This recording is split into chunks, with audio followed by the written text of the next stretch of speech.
Hi guys, I'm Aubrey. I'm 16 years old. I want to tell you about something that happened when I was 14. It was a really difficult situation. I had information that would change the life of the person I loved the most. I couldn't decide whether to share that information or not. It was one of the hardest times of my life. Wondering what I'm talking about and what I ended up doing? Let me start at the beginning.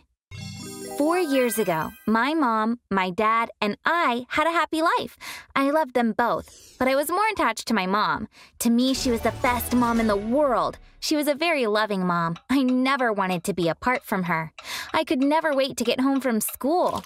As soon as I got home, I'd tell her all about my day at school. She'd listen to me patiently, try to understand me, give me advice, and plant kisses on my cheek. One day, I was called out of class. My dad was at school. He looked really sad. I asked him what happened. He said that Mom had a car accident. When we got to the hospital, I learned the sad truth. She had passed away. I cried so much. Why did this happen to me? I had so little time with her, I thought, breaking down. I had lost her when I was only 12. I had to live my life without her from that moment on. A year had passed after my mom's death. My dad and I were doing okay. One day, he said that he was going to get married. No way, I said. I cried. I objected. I tried convincing him not to do it. He said that he made this decision because I needed a mom. I had a mom. And she died, I said, but he didn't listen to me. Now I had a stepmom, and it was a really annoying situation. I started living with a total stranger. Honestly, she wasn't treating me badly. I was the one being mean. I'd get annoyed with her even if she was asking what I wanted to eat. I acted like a real brat. I just wanted her out of the house because I didn't want anyone to replace my mom, so I kept on picking fights with her. My dad was obviously aware of this. One day he said, "Whatever you do, things won't change. She's a part of our family now. You need to accept it and learn to live with her." It looked like I had no choice. She wasn't going to leave. After that, I stopped being so mean to her, but I didn't try to be friendly either. One day we were on a school trip. We were visiting museums in the city. We got off the bus in front of a museum. I was surprised to see my stepmother's car parked in front of the next building. What could she be doing in this part of town? She worked all the way on the other side of town, and that's where she should be right now. I got curious. I left the group and walked towards the car. There was a coffee machine on the back seat. That was odd. We had a coffee machine at home. Why did she get a new one? The other bag was filled with cosmetics. In another bag, I saw a bunch of clothes. I became suspicious. I made up an excuse and called her. I asked her random questions, trying to figure out where she was. "I'm at work," she said. She was blatantly lying to me. That night, she came home empty-handed. She hadn't brought anything that was in the back seat. Did she leave them in her car? I made something up and went outside. I checked the car. The back seat was empty. I was shocked. She had lied about being at work and she hadn't brought all that stuff home. Why was she in that random neighborhood? Did she leave the bag somewhere? Did she have another house there? Was she there with someone else? My mind was full of questions. Was my stepmom cheating on my dad? I couldn't sleep that night. I was so angry. If that was the case, my dad would be so upset, and she was acting like a mom on top of all that. I had to tell my dad. He had to know the truth. But what if I couldn't prove it? He already knew that I wasn't a huge fan of my stepmom. He could easily think that I was making it up. I had to prove that she was actually cheating on him. I had to get proof before I told him. So I started keeping an eye on her. She never came home late. She didn't really leave home apart from work hours. Was she just being careful? I managed to figure out her phone's passcode so that I could check her social media accounts. I secretly checked her messages the first chance I got. It didn't look like she was cheating. There were no suspicious calls either. Maybe she deleted those? All my research turned up nothing. I was really angry. One day I overheard a conversation my dad and stepmom were having. My dad wanted to go on a family picnic on the weekend. My stepmom said she and her girlfriends had made plans to go for breakfast. I heard the name of the restaurant. I'm going to expose her now, I said to myself. The weekend arrived. I left the house telling my dad that I was going to study with a friend. Was my stepmom really having breakfast with her girlfriends, or was she lying again? I caught a cab to the restaurant she'd mentioned. I looked inside, trying not to be seen. My stepmom was really there. She was with her girlfriends, just like she said. She hadn't lied. Despite my suspicions, I couldn't prove she was cheating on my dad. A few days later, the truth came out when a written notice was delivered. It was a traffic ticket for my stepmom's car. She had driven through a red light. She looked at the notice, trying to remember the incident. She was sure she hadn't been in the neighborhood it mentioned. Suddenly, she remembered. My dad had her car that day. His car was being serviced, so he took hers. I looked at the ticket. I was so shocked. It was the day that we were on the museum trip. I immediately looked at my Instagram photos to double-check the date. It matched up. My dad had been in that neighborhood, not my stepmom. He was the one who had done the shopping and didn't bring them home. Makeup products, coffee machine, a dress. I was going to lose my mind. Was it my dad who had been cheating all this time? I went to my room to calm down. No way. My dad wouldn't do such a thing. Maybe all that stuff on the back seat were presents for someone. I don't know. Maybe the coffee machine was for work. I tried to come up with reasons why my dad wouldn't do this, but I was still suspicious. I had to learn the truth. I secretly got into my dad's social media accounts. I can't tell you how disappointed I was. My dad had been seeing another woman for months. I couldn't stop crying as I read their messages. They were meeting up in her apartment. I had lost my trust for my dad. What's worse is that I found myself in a dilemma. I was really angry when I thought it was my stepmom who was cheating, right? I was going to tell my dad once I gathered some evidence. What was I going to do now? It was my dad who was cheating. It was my dad who was the bad guy, not my stepmom. He may have married her against my will, but he still made a promise to her to be loyal. He was pretending to love her while having an affair with someone else. I didn't know what to do. I was really confused. I thought for days. What was the right thing to do? If I hid the truth, what kind of a life would I have from now on? I had a photo of my mom in my hand, and I cried, thoughts running through my mind. I suddenly remembered something that my mom had told me.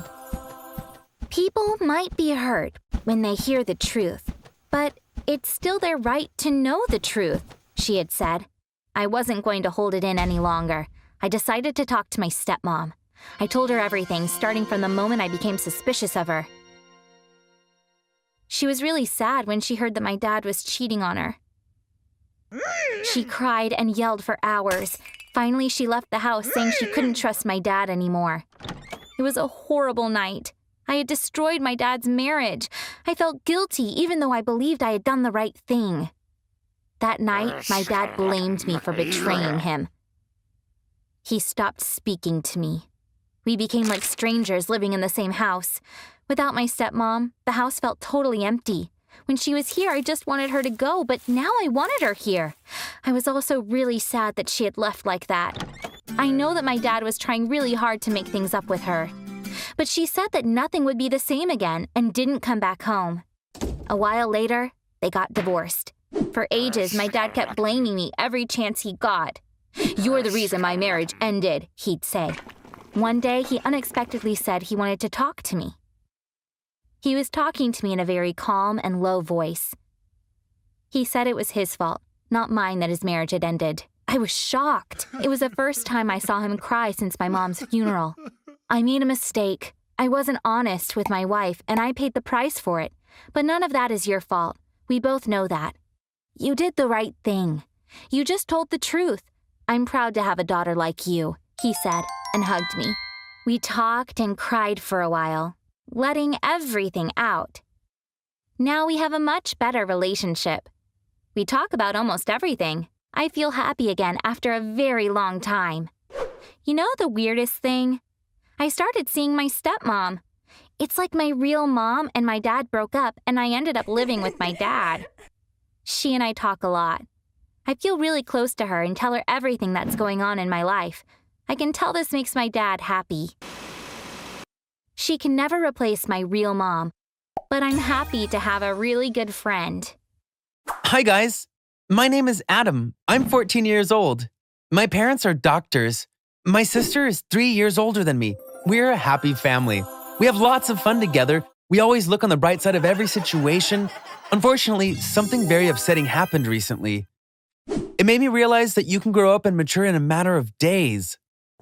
My uncle and his family live in another city. They visit us once or twice a year, always bringing us gifts when they come. During their last visit, they brought us a box of chocolates that they had bought in Belgium. We finally understood why Belgian chocolate is so famous. They were all so delicious, so we ate a little too much. My mom had to take the box away from us. If they're that good, don't finish them all in one sitting. You can only have one per day, and I'll give them to you, she said. We weren't happy, but she was the boss, and we knew that she wasn't going to back down. The next day, when my parents were at work, we remembered the chocolates. Not that we ever stopped thinking about them. Where could my mom have hidden them? If we managed to find them, she'd be angry, but we also knew that it wouldn't be long before she forgave us. So we started looking for the chocolates, but we couldn't find the box anywhere. It looked like my mom was really serious about hiding it. We started looking in the least likely spots. When we were searching through my dad's desk, we found a key that looked really old. There was a wooden box in his room. My dad had worked at a hospital in Afghanistan at some point. We knew that my parents were often writing to each other then. All the letters were inside that box.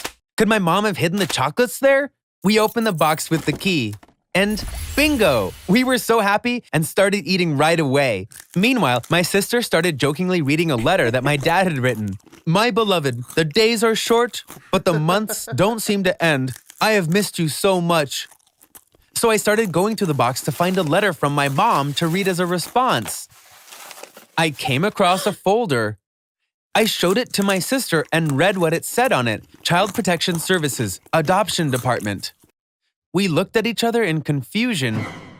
Would we be crossing the line if we opened the folder? But we couldn't stop. My mom came in just as we were about to open the folder. But she didn't say anything. She just gulped. In a very calm voice, "Go to your rooms, both of you," she said. We didn't look inside. I know what we did was wrong, but aren't you going to tell us what's going on? My sister asked. My mom didn't even look and just showed us the door. I said, "Go to your rooms." We left without saying another word. We had kind of figured it out. When I went to my room, I immediately Googled Child Protection Services Adoption Department. Just as I thought, these documents were about adoption. I texted my sister the link. She replied with another link about the same subject. She was also trying to find answers online. My dad came home soon after. We didn't know what was going on, but the house was very tense. We were waiting anxiously in our rooms. I heard my mom call my sister. Then I heard the front door close. Where could they have gone? I was so curious. Just then my dad came in. He said my mom and sister went out for a walk. He was being really quiet, as if he didn't know where to begin. A few times he cleared his throat, but still didn't manage to say anything. Finally, he took a deep breath. "Adam, I want this to stay between us, at least for a while," he said. I was getting more and more nervous. I didn't want to hear the rest. Why couldn't they have told me I was adopted? Didn't they think that it would come out eventually? Tears started falling from my eyes. I wasn't crying. I just couldn't stop the tears from falling. My dad looked at me. "Adam, it's time you learned the truth, but promise me that you won't tell your sister that she is adopted. This is really important. Deal?" he said. Wait a minute. It's my sister who was adopted?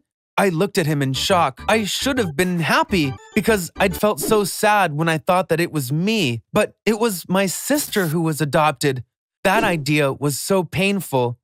This meant that my sister wasn't my real sister, right? She would be so sad if she found out that I wasn't her real brother. Of course, I couldn't tell her this. Even if my dad told me to tell her, I would keep this a secret forever. I couldn't bear making her sad. The next few days were very difficult. It was as if my sister and I had made a pact not to mention that day again. But I could see that the love between us was even stronger now. She was coming to my room a lot, making all these weird faces to make me laugh. I knew that whether or not she was my biological sister, she was my real sister. In fact, I started to love her even more after finding out that she was adopted. People naturally love their siblings, but loving someone you're not related to is so much more meaningful. Don't you agree? Pretty soon, we were as happy as we used to be. I had already forgotten about what had happened. In fact, I was planning on saying to my dad, "Let's tell my sister everything. It really doesn't matter that she's adopted. I love her more than a biological sister." Just around that time, my dad came into my room. "We think that your sister should learn the truth. However, we have a favor to ask you. We'll talk to her, but first we wondered if you'd like to write her a letter, telling her how you feel."